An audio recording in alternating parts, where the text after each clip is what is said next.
In the second lesson of our chapter on trigonometry, we're going to be defining general angles and using radian measure.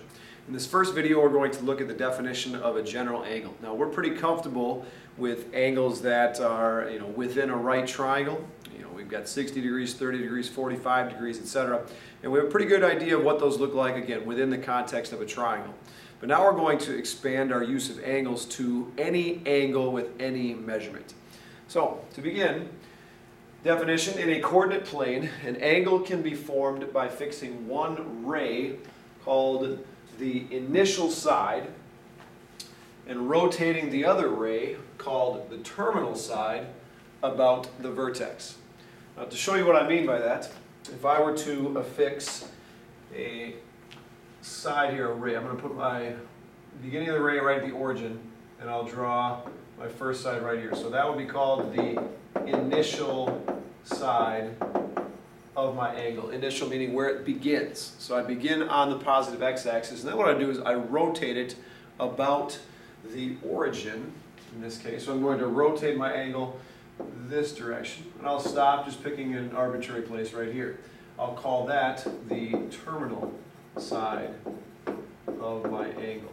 So the angle that I've just created then will be right here. I'll throw a theta symbol in there to represent that we're not sure what the measurement of that angle is. So initial side, terminal side, rotated about the origin, we've got an angle. Well, the other definition here is that an angle is in standard position if its vertex is at the origin and its initial side lies on the positive x-axis.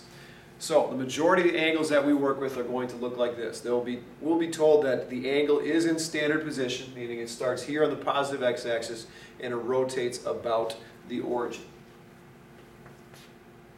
What we're going to do next, we're going to draw a couple of angles just so you can get the feel for that. So draw an angle with the given measure in standard position. So first off, I'm going to draw an angle with a measurement of 240 degrees. I start with my initial side on the positive x-axis. And now I'm going to rotate counterclockwise for any positive angle. So starting here, now things I know. I knew that straight up and down this was 90 degrees. All the way around to here was 180 degrees.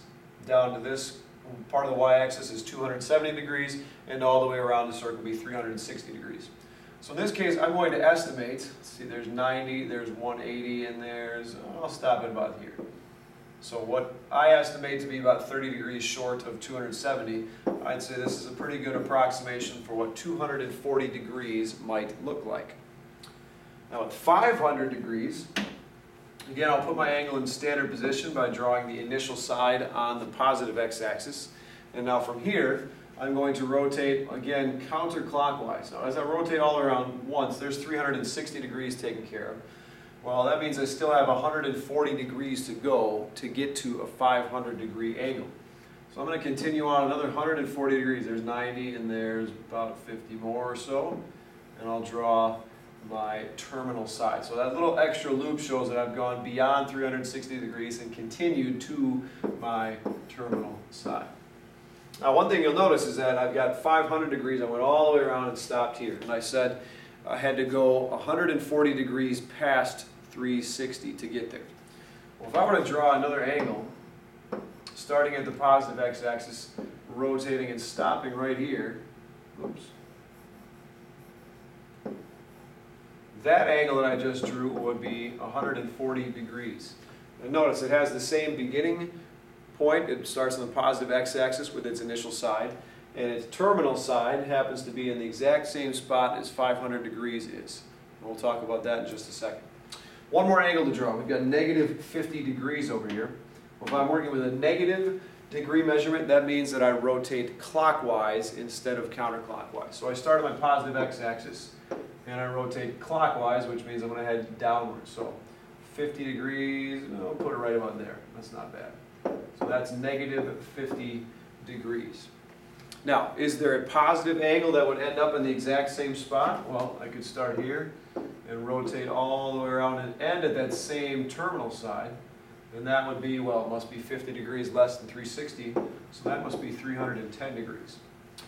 Now, if you notice in these last two examples, I drew multiple angles on the same coordinate plane, or the same pair of axes, and 360 degrees separates both of those pairs of angles. So between 500 and 140, there's a difference of 360. From 310 to negative 50 is also a difference of 360 degrees. Both of these sets of angles would be coterminal angles. Coterminal meaning they begin at the same spot, both on the positive x-axis, and they share the same terminal side. They end in the same position.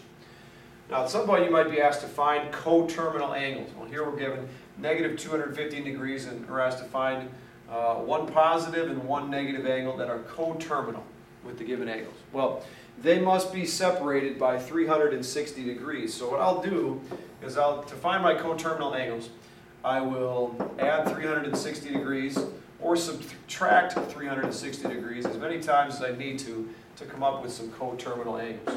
We'll pull out the calculator to do this one. So negative 215 plus 360.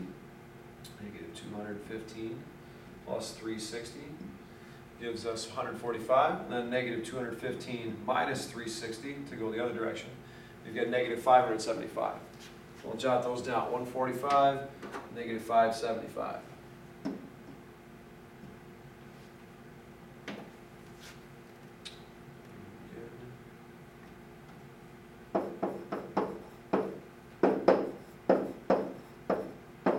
These would be two coterminal angles. Now same thing here, if I want to find coterminal angles, I could add 360, subtract 360. The only thing I notice about this one is that if I subtract 360 from 570, for instance, I'm going to end up with an angle measurement of 210 degrees. Now that's a positive coterminal angle, but I also need a negative coterminal angle. So in this case, I'll just subtract 360 degrees again and figure out, well, what would that be? That must be about negative 150 degrees. So in this case, I've got negative 150, I've got positive 210. Those would be my two coterminal angles. Now, I could add 360 and have a bigger angle yet, subtract 360. Anything that's separated by 360 degrees is going to be a coterminal angle.